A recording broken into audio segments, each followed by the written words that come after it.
നമ്മളിപ്പോൾ എത്തി ഒലിവുമലയുടെ മുകളിൽ. ഒലിവുമലയുടെ മുകളിൽ ചെന്ന് താഴേക്ക് നോക്കുമ്പോൾ ആ മലയടിവാരത്തിൽ ചെറു മലകൾ കിടക്കുന്നു. ആ മുമ്പ് കണ്ട ഗോൽഗോഥ, മുമ്പ് കണ്ട യെബൂസ്യനായ ഓർന്നാൻ്റെ കളം, പിന്നെ നമ്മുടെ കാൽവരി ഒക്കെ കിടക്കുന്നു. അപ്പം ശിഷ്യന്മാരെ നോക്കുമ്പോൾ മനോഹരമായ ദേവാലയം, അവിടെ മനോഹരമായ മാർബിൾ കല്ലിൽ കൊത്തിയെടുത്ത ഒരു കവിത പോലെ വിസ്മയകരമായ യെരൂശലേം ദേവാലയം. ആ ദേവാലയം കണ്ടിട്ട് ശിഷ്യന്മാർ അമ്പരം നീക്കിയ. കാരണം യേശു ഒരു പ്രവചനം നടത്തി, ഈ ആലയം കല്ലിന്മേൽ കല്ല് ശേഷിക്കാതെ തകരും. ശിഷ്യന്മാർ ചോദിച്ചു, അത് എപ്പോൾ സംഭവിക്കും? നിന്റെ വരവിനും, മലയാളം ബൈബിളിലെ പരിഭാഷ തെറ്റാണ്, ലോകാവസാനത്തിനുമല്ല, നിന്റെ വരവിനും യുഗാവസാനത്തിനും അടയാളമെന്തെന്ന് ഞങ്ങൾക്ക് പറഞ്ഞു തരണം. ആ സ്ഥലത്ത് നിന്ന് യേശു പ്രസംഗിക്കുന്ന പ്രസംഗത്തിൻ്റെ പേരാണ് ദ ഒലിവറ്റ് ഡിസ്കോഴ്സ്, അല്ലെങ്കിൽ ഒലിവുമല പ്രഭാഷണം. ആ ഒലിവുമല പ്രഭാഷണമാണ് മത്തായി 24, മാർക്കോസ് 13, ലൂക്കോസ് 21. അപ്പോൾ യേശു പറഞ്ഞു, ഈ ദേവാലയം തകരുമെന്നല്ല, കല്ലിന്മേൽ കല്ല് ശേഷിക്കാതെ തകരും. ഒന്നുകൂടെ പറഞ്ഞു, സൈന്യങ്ങൾ യെരൂശലേമിനെ വളഞ്ഞിരിക്കുന്നത് കാണുമ്പോൾ അതിൻ്റെ ശൂന്യകാലം അടുത്തു എന്ന് നിങ്ങൾ അറിയണം. അന്ന് യഹൂദിയിലുള്ളവർ മലമുകളിലേക്ക് ഓടിപ്പോകട്ടെ. നിങ്ങളുടെ ഓടിപ്പോക്ക് ഒരു ശീതകാലത്താകാതിരുന്നാൽ കൊള്ളാം. അന്ന് ഗർഭിണികൾക്കും മുല കൊടുക്കുന്നവർക്കുമൊക്കെ അയ്യോ കഷ്ടം. വേദന നിറഞ്ഞ ആ നാളുകളെക്കുറിച്ച് ദൈവപുരുഷൻ പ്രവചിച്ച് ഏതാനും ദിവസങ്ങൾക്കുള്ളിൽ യേശു അറസ്റ്റ് വരിക്കപ്പെട്ടു, പീഡിപ്പിക്കപ്പെട്ടു, വിചാരണ ചെയ്യപ്പെട്ടു, ക്രൂശിക്കപ്പെട്ടു, മരിച്ചടക്കപ്പെട്ടു, കല്ലറയിൽ വച്ചു, 3-ാം നാൾ ഉയർത്തെഴുന്നേറ്റു. അവിടെ നിന്ന് 40 ദിവസം നമുക്ക് പ്രത്യക്ഷനായിട്ട് സ്വർഗാരോഹണം ചെയ്തു. യേശു പ്രവചിച്ച് ഒരു 40 കൊല്ലം കഴിഞ്ഞു. AD 29-30 ആണ്ടിലെ ഒരു ഏപ്രിൽ മാസത്തിൻ്റെ മധ്യാഹ്നത്തിൽ വച്ച് യേശു കർത്താവ് പ്രവചിച്ചത് നിറവേറാൻ ഒരു 40 കൊല്ലം മതിയായിരുന്നു. രാജ്യം ഭരിക്കുന്ന ടൈറ്റസ് എന്നു പേരായ ഒരു സേനാനായകൻ, ചക്രവർത്തിയുടെ സേനാനായകൻ, മൊത്തം പേര് ടൈറ്റസ് കൈസർ. ടൈറ്റസ് കൈസർ എന്ന് പറയാൻ കാരണം ഈ ടൈറ്റസ് പിന്നെ ചക്രവർത്തിയാകുന്നുണ്ട്, സേനാനായകൻ. അയാൾ യെരൂശലേം പിടിക്കാൻ വന്നു. തൻ്റെ സൈന്യത്തെ കൊണ്ടുവന്ന് ഒലിവുമലയുടെ മുകളിൽ ക്യാമ്പ് ചെയ്യിച്ചു. ഒലിവുമലയിലിരുന്നു കൊണ്ട് യെരൂശലേമിനെ മുഴുവൻ നോക്കിക്കണ്ടു. മനോഹര ദൈവാലയം കണ്ടു, ചുറ്റുമതിൽ കണ്ടു, ആ നിർമ്മാണ വൈഭവം മുഴുവൻ കണ്ടു. അദ്ദേഹം പറഞ്ഞത് പൊളിക്കരുത്.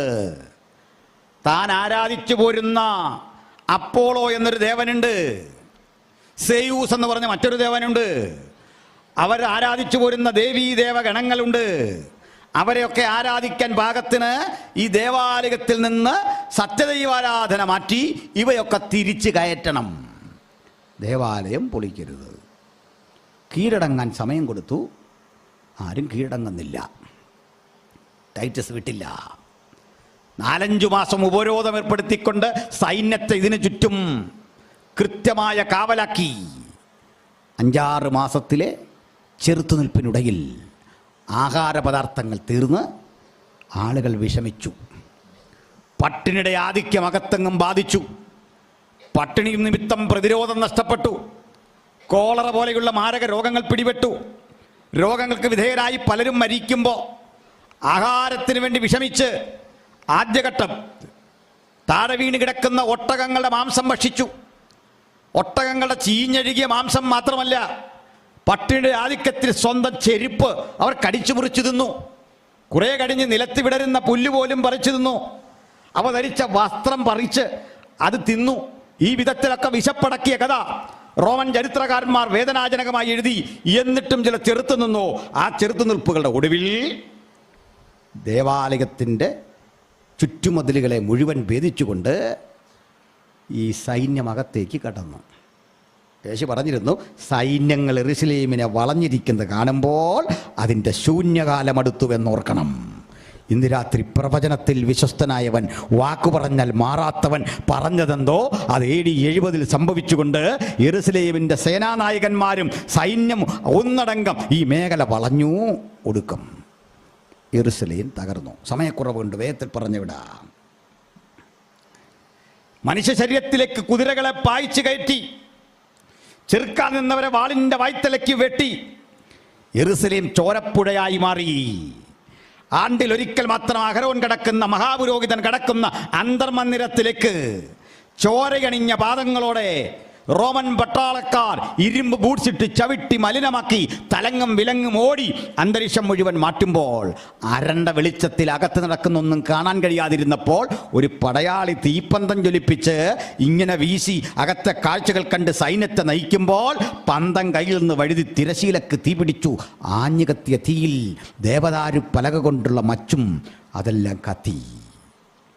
യെരൂശലേം ദീർഘനാളുകൾ നിന്ന് കത്തി കത്തി കത്തി ചാരമായി താഴെ വീഴുമ്പോൾ, കൈക്കുമ്പിളിൽ വാരിയെടുത്തു മാറ്റാവുന്ന ഓരോ പിടി ചാരമായി യെരൂശലേമിനെ വാരി മാറ്റുമ്പോൾ യേശു പറഞ്ഞ പ്രവചനം നിറവേറി.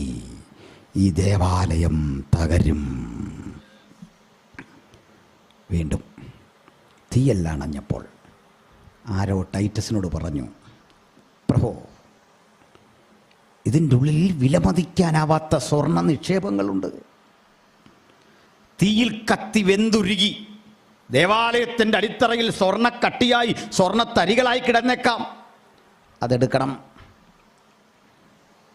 ഇരുമ്പ് കലപ്പകൾ കൊണ്ട് ആനകളെ കൊണ്ടുവന്ന് കെട്ടി ഉഴുതുമറിച്ച് ദേവാലയത്തിൻ്റെ കല്ലുകൾ ഓരോന്ന് പിഴുതുമാറ്റി. ഇതിലും വലുപ്പമുണ്ടൊരു കല്ലിന്, ചുണ്ണാമ്പ് കല്ല. ഇതിലും വലിപ്പമാണ്, അതിശോക്തിയല്ല. ഈ സ്പീക്കർ പോലൊക്കെ ഇരിക്കും, അതിലും വലിപ്പം ഉണ്ടെങ്കിലേ ഉള്ളൂ. ഇതേ ആനകൾ പിഴുതു മാറ്റുമ്പോൾ യേശു പറഞ്ഞ പ്രവചനത്തിൻ്റെ 2ാം ഭാഗം നിറവേറി. ഈ ദേവാലയത്തിൻ്റെ കല്ലുകൾ, ദേവാലയം കല്ലിന്മേൽ കല്ല് ശേഷിക്കാതെ തകരും. ഒന്നുറപ്പിച്ചോ? പറഞ്ഞത് യേശുവെങ്കിൽ അത് സംഭവിക്കുക തന്നെ ചെയ്യും. നാശം മാത്രമല്ല, അനുഗ്രഹം അവിടുന്ന് പറഞ്ഞാൽ അനുഗ്രഹവും സംഭവിക്കുക തന്നെ ചെയ്യും. അതുകൊണ്ടാണ് നമ്മൾ പ്രാർത്ഥിക്കുമ്പോൾ അവനെ വിളിക്കുന്നത് വാഗ്ദത്തങ്ങളിൽ വിശ്വസ്തൻ. നമ്മുടെ കർത്താവ് വാഗ്ദത്തങ്ങളിൽ വിശ്വസ്തൻ, വാക്കുമാറാത്തവൻ.